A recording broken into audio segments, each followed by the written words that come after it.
Friends, তোমাদের আমি এই বছর জীবন বিজ্ঞানের সাজেশন বানিয়েছি।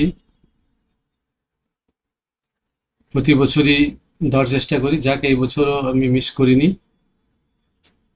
তো তোমাদের এই বছর কি কি আসতে পারে মোটামুটি সবগুলোই তোমাদেরকে আমি প্রশ্নের মধ্যে দিয়ে দিয়েছি। এখান থেকেই মানে ম্যাক্সিমাম চলে আসবে। তো তোমরা দেখে নাও মাধ্যমিক ইউনিভার্সিটির লাইফ সায়েন্স 2026 সালের সাজেশন। তো শুরু করি চলো। আচ্ছা, এই মাধ্যমিক সাজেশন। তো আমি প্রতিটা চ্যাপ্টারের আলাদা আলাদা করে প্রশ্ন দিয়েছি তোমাদের যেন পেতে সুবিধা হয়। ধরো কোনো প্রশ্নের উত্তর পারছো না, তো চ্যাপ্টার দেখলে বোঝা যাবে যে এটা ওই চ্যাপ্টারের মধ্যেই এই প্রশ্নটা আছে। ওই সুবিধার্থে তোমাদের চ্যাপ্টার ওয়াইজ ফুল সাজেশন আমি একটাতেই দিয়ে দিয়েছি। আচ্ছা, তোমাদেরকে আরেকটাও কিছু বলার চেষ্টা করি। ধরো প্রতিটা প্রশ্ন যখন পড়তে যাবে, সে এমসিকিউ হোক বা ক স্তম্ভ খ স্তম্ভ মেলানোর ব্যাপারেই হোক বা শূন্যস্থানেই হোক, এমনভাবে পড়বে যদি ওই প্রশ্নটাকে ঘুরিয়ে যদি অন্য জায়গায় থাকে তবে যেন সেটা পারা যায়। যেমন একটা এক্সাম্পল তোমার দেখিয়ে দিচ্ছি। ধরো এখানে যেমন দিয়েছি, দেখো এখানে দেওয়া আছে আচার্য জগদীশচন্দ্র বসু যে যন্ত্রের সাহায্যে উদ্ভিদের সংবেদনশীলতা প্রমাণ করেন সেটি কি ক্রেস্কোগ্রাফ। এটা জানলে ঠিক আছে। এবার ধরো এক নম্বর প্রশ্ন চলে এলো, ক্রেস্কোগ্রাফ কি। তখন তুমি ধরো এটা জানো না, এমনি ধরে তুমি খালি জেনে রাখলে যে জগদীশচন্দ্র বসুই ক্রেস্কোগ্রাফ করেছে, কিন্তু যে যন্ত্রের সাহায্যে কি করেছিল ও সংবেদনশীলতা প্রমাণ করে। যে সংবেদনশীলতা প্রমাণটা মনে নাও থাকে তো তোমরা বলতে পারো যে উদ্ভিদেরও প্রাণ আছে দেখিয়েছিলেন যে যন্ত্রের সাহায্যে। তো এইভাবে তোমরা একটু মনে রাখবে। আচ্ছা, তবে শুরু করি। তো জগদীশচন্দ্র বোস উদ্ভিদের সংবেদনশীলতায় যে যন্ত্র ব্যবহার করেছিলেন সেটা হচ্ছে ক্রেস্কোগ্রাফ। বঞ্চালের পার্শ্বফলক দুটি পর্যায়ক্রমে ওপর নিচে ওঠানামা করে, এই প্রকার চলনকে বলে অভিকর্ষ ভর্তি চলন, না নিদ্রা চলন, না প্রকরণ চলন, প্রকরণ চলন। যেগুলো উত্তর হবে আমি সেগুলো লাল কালিতে তোমাদের দিয়ে দিয়েছি যেন অসুবিধা না হয়। তো এই যে উদ্ভিদের মূল উৎসের দিকে যায়, জলের উৎসের দিকে যায়, জল মানে যেমন তোমরা জানো হাইড্রো, হাইড্রো মানে জল। তো এখানে হাইড্রো কথাটা যেখানে থাকবে সেখানে উত্তরটা হওয়া সম্ভব না, তার মানে এটাই হচ্ছে উত্তর। তো এইভাবে আমি দেখো দিয়েছি, আমি খালি তোমাদের স্ক্রলিং করে করে দেখাচ্ছি, তোমরা দেখে নেবে। তবে হ্যাঁ, আমি যে প্রশ্নগুলো দিয়েছি 100% পুরো কিন্তু আসবে না, তার জন্য খুঁটিনাটি বই পড়তেই হবে। কিন্তু যে যতই বলুক, যে যতই বড়াই করুক, 100% কখনো সম্ভব নয়। তোমাদের পড়তে হবে 100% পড়তে গেলে তোমাদের বই তো খুঁটিনাটি পড়তেই হবে।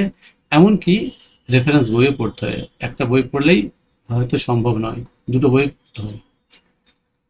তো দেখো আমি মোটামুটি দিয়ে যাচ্ছি বেশ কয়েক বছর ধরে। তো অ্যারাউন্ড 70, 90-এর মধ্যে অ্যারাউন্ড 70 এরকমই থাকে। তাই আমি ওই বিজনেসের মতো ওই তোমাদের 100 চলে আসবে এরকম বলার আমি পুত্র নয়। তো আমার মোটামুটি অ্যারাউন্ড ওই 70 অ্যারাউন্ডই ঘোরাফেরা করে। তো আশা করি এবারও আসবে। তো আমি যতটা পারছি অল্প, তুমি দেখো অনেকে বই আকারে সাজেশন বের করে দিচ্ছে, দিয়ে হয়তো 100% বলে হয়তো অনেক সময় আসে না, কিন্তু আমি তুমি দেখো আমি খালি সাজেশন হিসেবে বাস কয়েকটা পাতা আছে আমার এইখান থেকে, সেই হিসাবে তুমি দেখবে কতটা পড়ছে, তবে নিশ্চয়ই ভালো। তো আমি চেষ্টা করছি আস্তে আস্তে প্রশ্ন সংখ্যা বাড়িয়ে যাতে তোমাদের সাজেশনটা আরও 80 অ্যাভাব যেন চলে যায়, মানে তোদের মৌখিক নিজেরও 90 চলে আসে। এরকম আমি দিন দিন আমি চেষ্টা করছি, মানে এটা আমি কিন্তু অবজারভেশনের মধ্যে রেখেছি। আচ্ছা, তো আমি স্ক্রল করে নিচ্ছি, তোমরা দেখে যাও। আর কোথাও যদি ভুল থাকে আমার কিন্তু কাইন্ডলি জানাবে, কারণ আমি নিজেই প্রিন্ট করেছি, নিজেই দেখেছি, সব একসাথে আমাকে করতে হচ্ছে, এটা বই এটা বই করে আমাকে প্রশ্নগুলো খুঁজতে হয়েছে। এবার এক একটা চ্যাপ্টার ধরে ধরে আমি পড়ছি, কোন দেখেছি কোনটা কোনটা আসতে পারে, ওই হিসাবে আমি বইগুলো দেখছি আর লিখছি। সুতরাং ভুল হতেই পারে, আর এমনিতে মানুষ মাত্রই ভুল হয়, তাই সেটা খেয়াল রাখবে। দেখে নাও আমি স্ক্রল করে করে তোমাদের দেখিয়ে দিচ্ছি। কোনো মানে তোমাদের বলার কিছু থাকলে আমাকে কমেন্টে জানিয়ে দেবে। আমি যতটা পারবো সেটা উত্তর দেওয়ার চেষ্টা করবো বা সমস্যা সমাধানের চেষ্টা করব। সেটা একটু বলে দিই যে এটা এটা যেমন আছে যে ধরো এই অংশগুলোর মধ্যে অক্ষরগুলোকে প্রতিসর্গ মাধ্যম কয়টা? 4টা।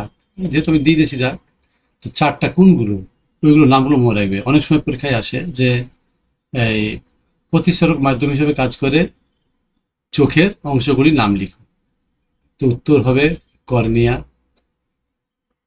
লেন্স। কর্নিয়ার লেন্সের মধ্যে যে গ্যাপটা আছে ওখানে থাকে অ্যাকোয়াসিয়ামার। আর একদম ভিতরে বিশাল অংশ জুড়ে যেটা থাকে সেটা হচ্ছে ভিট্রিয়াস হিউমার। এই 4টা হচ্ছে প্রতিসরক মাধ্যম হিসেবে কাজ করে। যদি তোমাদের এই প্রশ্নটা এরকম ভাবেও আসে ভিট্রিয়াস হিউমার কি বা এর কাজ কি, তো প্রতিসরক মাধ্যম হিসেবে কাজ করে, বা লেন্সের কাজ কি, প্রতিসরক মাধ্যম হিসেবে কাজ করে, মানে 4টার কাজই হচ্ছে প্রতিসরক মাধ্যম হিসেবে কাজ করে। সঙ্গে এরকম ভাবে প্রশ্ন আসতে পারে। আচ্ছা, অ্যাকশনের গঠন সংক্রান্ত, মানে অ্যাকশনের কোন কোন জিনিস থাকে না, এখানে থাকে নিশ্চিত দানাটা থাকে না। নিশ্চিত দানাটা কোথায় থাকে? কোষদের থাকে। পায়রা লেজের পালকের সংখ্যা, আচ্ছা পায়রা লেজের পালকের সংখ্যা তোমার 12টা। তো পায়রা লেজের পালকের আর একটা নাম আছে রেক্ট্রিসেস। তো রেক্ট্রিসেস কথাটা কিন্তু মনে রাখবে। তো এখানে এখানে যদি আমি লিখে দিই তোমাদের সুবিধা হয় বোধহয় একটু, দেখে লিখে দিচ্ছি।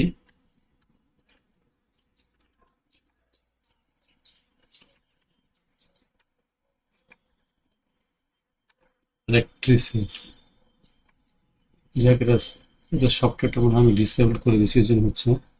যাক এটা রেক্ট্রিসেস তোমার জেনে রাখো। আচ্ছা,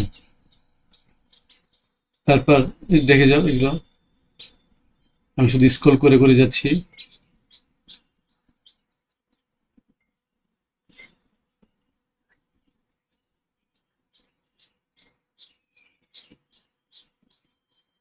এই যে এগুলো শূন্যস্থানগুলো আমি দিয়েছি, তোমরা সবই পেয়ে যাবে বইতে। যদি কেউ নাও পাও এরকম মনে হয় তো আমাকে জানাবে, আমি ওই মেসেজে উত্তর দিয়ে দেবো। মেসেজে জানাবে, মেসেজে আমি উত্তর দেওয়ার চেষ্টা করব।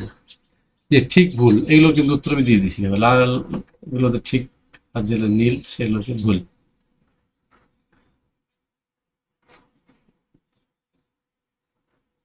এবার ক স্তম্ভ খ স্তম্ভ, এখানে একটা কথা তোমাদের আমি স্মরণ করে রাখি। ধরো এই যে বহুমূত্র, এটা উত্তরটা কি হবে? 1 নাম্বার, 1 নাম্বার আমি কোথায় লিখেছি? এখানে লিখেছি ADH এর ক্ষরণ 1 আর ঠ। তো তোমরা পুরো ঠ এই জিনিসটাই পুরোটাই লিখবে কোথায়? ঠিক এর সোজা এইখানে লিখবে। মানে যে প্রশ্নের উত্তর যেটা হবে পুরো অংশটাকেই উঠিয়ে তার সোজাসুজি লিখবে, এরকম ভাবে করবে। অনেকে দেখি তীর চিহ্নতে করে এইদিকে ওইদিকে ওইদিকে এমন ভাবে মানে ঘেঁচামেচি হয়ে যায়, যাতে বোঝাই যায় না যে এটা প্রশ্নের উত্তর কোনটা। সেদিকে কিন্তু সজাগ থাকবে। আচ্ছা দেখো আমি জানাচ্ছি স্ক্রোল করে। এই লাস্টে যে দেখতে পাচ্ছ এই যে সংখ্যাগুলো, এগুলো হচ্ছে উত্তর। ওই দিকের উত্তরের সংখ্যাটা আমি পাশে দিয়েছি।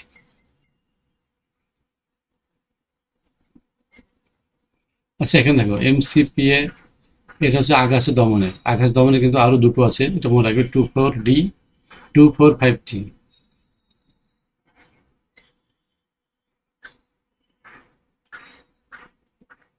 MCPA এর সময় ফুল ফর্মও আছে, তবে ইদানিং আছে না, আগে খুব আসতো। Methyl chlorophenoxyacetic acid. আচ্ছা এবার দেখো অতি সংক্ষিপ্ত, এটা 1 নম্বরের।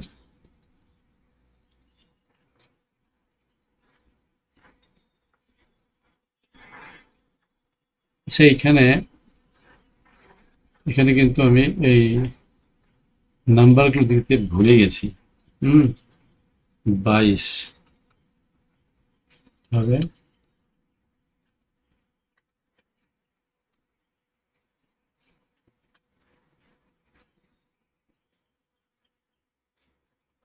22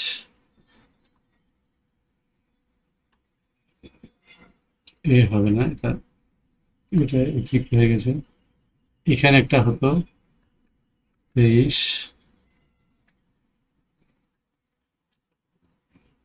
আচ্ছা একটি নাইট্রোজেন বৃদ্ধি হরমোনের নাম দেবো। কোন গ্রন্থিকে রেনা সুপ্রারেনাল গ্রন্থি বলা হয়? এটা ওর নাম্বার আমি কোশ্চেন নাম্বার দিইনি। 24।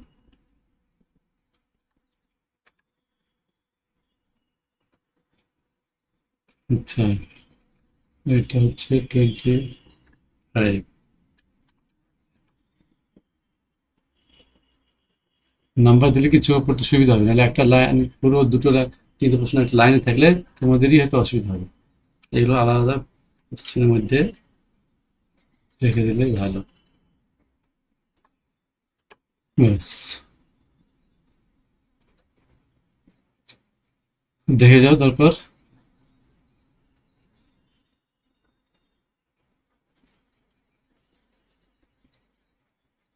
আমি স্ক্রল করে যাচ্ছি, তোমরা সুবিধা মতো করে পজ করে দেখে নেবে। আর তোমরা প্রথমে নিজে আগে উত্তর দেওয়ার চেষ্টা করে পারছো কিনা।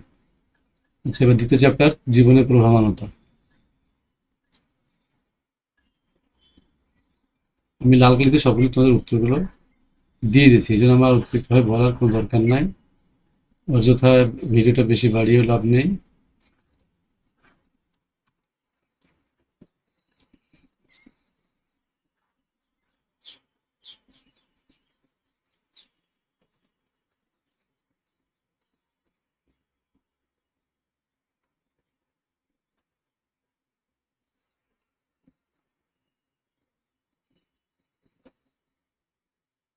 এই ধরো, এই শূন্যস্থানগুলোর উত্তর কিন্তু নিচে দিয়েছি, নিচে দেওয়া হয়েছে।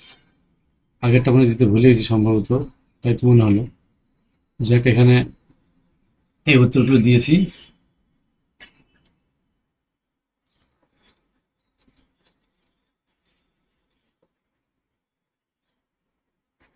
কয় স্তম্ভ এলো?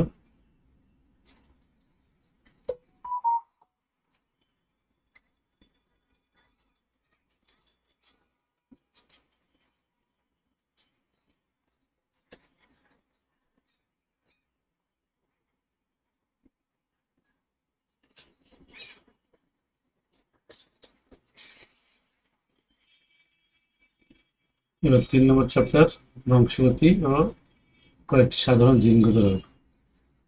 তো এখান থেকে মেন্ডেলের তোমার, মানে মেন্ডেল চ্যাপ্টারটা এমনিতেও বড় নয়, খুব ছোট। তবে ওই যে কিছুটা সব প্রবলেমগুলো আসে, যে এর সঙ্গে ওর ক্রস করিয়ে এরকম উৎপন্ন হচ্ছে, তার 17% মতো এই জিনিসগুলো আছে। এই জিনিসগুলো কিন্তু ইজি, একটু দেখে নেবে তোমরা ভালো করে। আর সবচেয়ে বড় কথা হচ্ছে যে এই মেন্ডেলের প্রথম দিকে যে কোশ্চেনগুলো আসে কেন সিলেক্ট করেছিলেন, মানে আবার এক সংখ্য নিঃসংখ্য আর সূত্রগুলো। আর শেষের দিকে রোগগুলোর মধ্যে তোমার তিনটে তো আছে, হিমোফিলিয়া, বর্ণান্ধতা, একটা থ্যালাসেমিয়া। তো এগুলোর মধ্যে এবার তো সম্ভবত থ্যালাসেমিয়া এসছে। তারপরে তোমরা হিমোফিলিয়া আর ওই বাকি দুটো দেখবে। আর আমি এখানে দিয়ে দিচ্ছি, দেখো এই যে, এই যে উত্তর, এগুলো শূন্যস্থান উত্তরগুলো এখানে সরাসরি এখানেই লিখেছি। যে ঠিক ভুল এগুলো উত্তরগুলো দিয়েছি।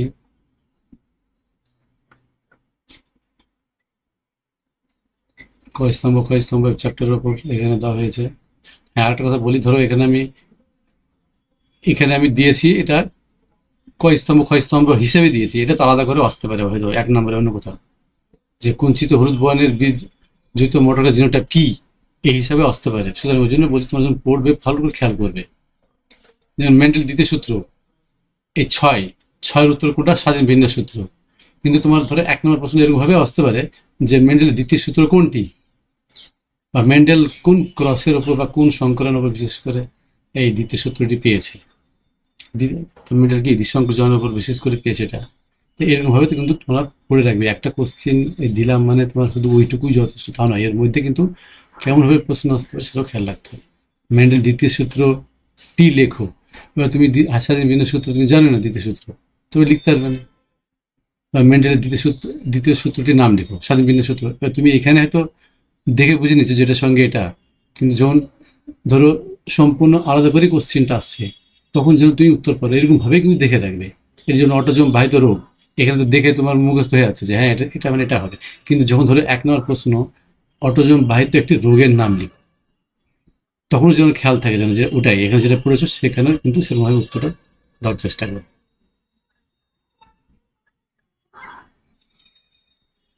এবার 1 নম্বর প্রশ্ন দেখো, অতি সংক্ষিপ্ত দিয়েছি। সংক্ষিপ্তের মধ্যে 2 নম্বর প্রশ্ন, আবার দীর্ঘ উত্তর ভিত্তিক প্রশ্ন 5 নম্বরের। 3 নম্বর চ্যাপ্টার হলো অভিব্যক্তি আর অভিযোজন। দেখে নাও, আমি স্ক্রল করছি।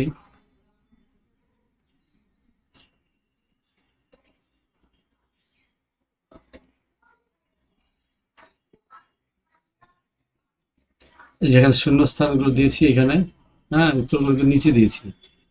মানে আমি উত্তরগুলো নেওয়ার নিচে দেওয়ার যুক্তি হচ্ছে যে তোমরা আগে নিজ থেকে করে দেখবে যে পারছো কটা, দিয়ে পরে এটা উত্তরগুলো দেখবে। কিন্তু কোথাও কোথাও দিয়ে দিয়েছি, কিন্তু অ্যাকচুয়ালি আমার এরকম যাওয়ার কথা ছিল, কিন্তু টাইম হিসাবে এত ওগুলো করতে পারিনি। ওই জন্য কোথাও সরাসরি ওখানে উত্তর দিয়ে দিয়েছি, কোথাও হয়তো নিচে দিয়েছি। দেখো ঠিক ভুল, দেখো ঠিক ভুলটা তাও একই ব্যাপার, যে পর্ণকাণ্ড ক্যাকটাস গাছ দেখা যায়, ঠিক এটা, কিন্তু এটা এরকমভাবে দেখা যায় যে পর্ণকাণ্ড কি আসতে পারে, বা ক্যাকটাস গাছে দেখা যায় বলে কয়স্তম্ভ কয়স্তম্ভ মধ্যে পর্ণকাণ্ড লিখে দিল। এরকমভাবে কিন্তু ভালো করে একটু যখন পড়বে, একটু কনসেপ্টটা যেন আরো গাঢ় হয় সেরকমভাবে কিন্তু পড়াশোনাটা করবে। ধরো এখানে একটা কথা বলছি যে পুনরাবৃত্তি তত্ত্বের প্রবক্তা হলে উত্তর হবে হেকেল, এই তো এখানে আছে। এবার ধরো পুনরাবৃত্তি তত্ত্বের প্রবক্তা কে আসতে পারে, তোমার হেকেল যদি মনে না থাকতে পারবে না, ওরকমভাবে তো প্রশ্ন আসতে পারে। আমি এটা কয়স্তম্ভ কয়স্তম্ভ মিলিয়ে দিচ্ছি মানে এরকমভাবেই আসবে তা তো নয়, ওটা ওরকমভাবে তো আসতে পারে আলাদা করে। তো সেইগুলো একটু ভালো করে দেখে রাখবে। এবার দেখো সংক্ষিপ্ত,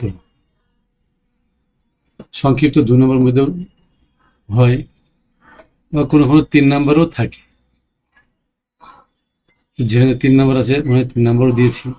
আচ্ছা দেখো এবার লাস্ট চ্যাপ্টার, পরিবেশ তার সম্পদ ও তাদের সংরক্ষণ।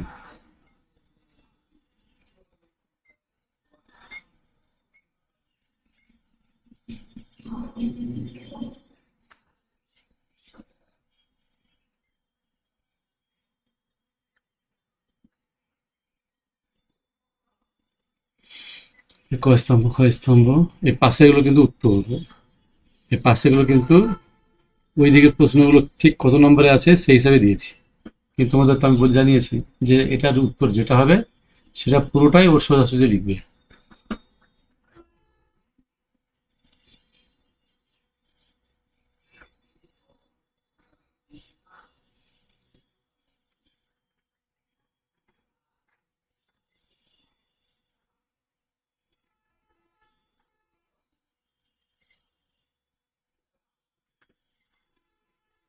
আচ্ছা তোমাদের যে অঙ্কন যেটা দিয়েছি, দেখো এই যে অঙ্কন, তোমাদের এই গত বছর কি এসেছিল? গত বছর এসেছিল চোখ কিন্তু এসেছিল, আর কি ছিল অ্যানাফেজ, অ্যানাফেজের চিত্র। তো এবার স্নায়ুকোষ মানে নিউরনটা আসার সম্ভাবনা প্রবল, এটা এটা খুবই প্রবল। তারপর ইউক্যারিওটিক ক্রোমোজোমও আসতে পারে। 3 নম্বর আদর্শ ফুলের চিত্র দিয়েছি। 4 নম্বরে একটি প্রতিবর্ত চাপের অঙ্কন। যারা হয়তো রিস্ক নিতে চাও না তারা 4টায় প্র্যাকটিস করে নেবে, অসুবিধা নেই। যে কোনো ছবি ভালো করে কয়েকবার প্র্যাকটিস করলেই তোমার সেটা মুখস্থ হয়ে যায়। কেউ যদি ভাবো যে না আমি এটা ভালো চোখ বুলিয়ে নেবো, পরীক্ষাতে গিয়ে আর পারবে না, ইম্পসিবল, ভুল হবেই, হবেই ভুল। তাই সেটা খেয়াল রাখবে। তো যারা কোনো রিস্ক চাইছো না 4টাই করে নেবে, খুব একটা কঠিন নয়। আর এই নিউরন ছবিটা তোমরা আমার কেমন করে আঁকতে হয় ইজিভাবে, কোনো অংশ যেন ফাঁক ফোকর না থাকে সেটা আমি এঁকে দেখিয়েছি। MGH ক্লাসরুম বলে তোমরা ইউটিউবে সার্চ করবে, পেয়ে যাবে। MGH এই তো আমার এটাতেই আছে, এটাতে আমার অন্য চ্যানেলগুলো দেখবে, পেয়ে যাবে। তো এবার কেউ যদি বলছে না স্যার আমি অতগুলো করবো না, কয়েকটা, তো 1 নম্বরটা করবে আর 2 নম্বরটা করবে। 1 নম্বরটা 2 নম্বর মানে যেমনভাবে আমি দিয়েছি সিরিয়ালি ওইরকমভাবে ভাবতে হবে, এটা ইম্পর্টেন্ট। ঠিক আছে? তো এই দুটো মানে এই 4টা দিলে তুমি শিওর দুটোই পাবে পুরো, একদম পুরো দুটোই পাবে। কিন্তু যারা কম করতে চাইছো, তো প্রথমটাই আসার সম্ভাবনা বেশি বেশি, এটা তো থাকবেই। এবার এটার সঙ্গে একটা থাকতে পারে, সেটা এটাও থাকতে পারে, অথবা এই যে আছে এখানে মেটাফেজ দশা চিত্র অঙ্কন 4টি, এটাও আসতে পারে। এই যেহেতু এবার শোনো আমি একটা কথা বলছি, এখানে অবলিক দিয়ে, তাই একসঙ্গে তো হয় না, এটা অবলিক দিয়ে হবে, এটা অবলিক। যেহেতু এবার অ্যানাফেজ চলে এসছে তো এটা আসবে না, ভাই আমি এটা মুছেই দিচ্ছি, এটা আসবে না, এটাকে আমি ডিলিট করেই দিলাম, আসবে না। তো এই 1 নম্বর 2 নম্বর করলে দুটোর মধ্যে একটা আসতে পারে। এবার তোমরা যে নাম দিচ্ছ একটা ফুলের চিত্র, চিত্রটা কিন্তু খুবই ইজি, তার থেকে মনে হয় করে নেবে, তবেই ভালো। আচ্ছা, এখানে আদর্শ ফুলের চিত্রটা এখানে নিম্ন অংশগুলো দেখাও, আমি দেখাইনি এই কারণেই, তোমাদের জাস্ট বলে দেবো বলে। তাহলে একটা ফুলের অনেক অংশই থাকতে পারে, যেমন তোমার বলেছি বৃত্তাংশ, দলমণ্ডল বা দলাংশ, বা তোমার স্টাইলিস্টিক মানে পুংদণ্ড, হ্যাঁ, বা গর্ভদণ্ড, বা ডিম্বাশয়, বা এদিকে তোমার পরাগধানী, ফিলামেন্ট বা পুংদণ্ড, এই কটাই আছে। তোমরা এই কটাই সবগুলোই দেখে নেবে। এখানে ওই মাত্র 4-6টা মতো এরকম আছে, তার থেকে সাইজেশন করে আমি এই অংশ চিহ্নিত করব, তার থেকে না করাই ভালো। ওই জন্য ফুলের বেশি অংশ নাই, তোমরা এমনিতেই এঁকে নেবে। যেমন আমি দেখাচ্ছি একটু এঁকে।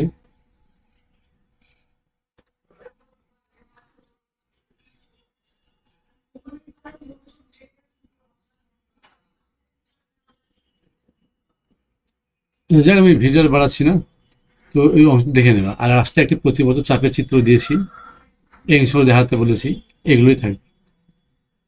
ঠিক আছে, তো শোনো, তোমাদেরকে আমি আবার বলে দিচ্ছি, প্রথম দুটো খুবই ইম্পর্ট্যান্ট, তারপর সময় থাকলে তিনটাতে কিছুই নাই, একটু আঁকা দেখলেই হয়ে যাবে। আর 4 নম্বর এটা প্রতিবর্ত চাপের চিত্র অঙ্কন করা, ব্যাস। এই হচ্ছে আমার সাজেশন। তারপর এরপরেও তোমাদের কোনো যদি প্রশ্ন থাকে, আর আমার বলাতে কোথাও যদি দেখো যে কোথাও মিস্টেক কিছু হয়েছে, আমাকে জানাবে, তবে আমি সেটার সঠিকটা কী হবে সেটা জানিয়ে দেবো। তবে এখানে শেষ করছি, তোমরা পড়াশোনা করতে থাকো, বেশি সময় নাই কিন্তু।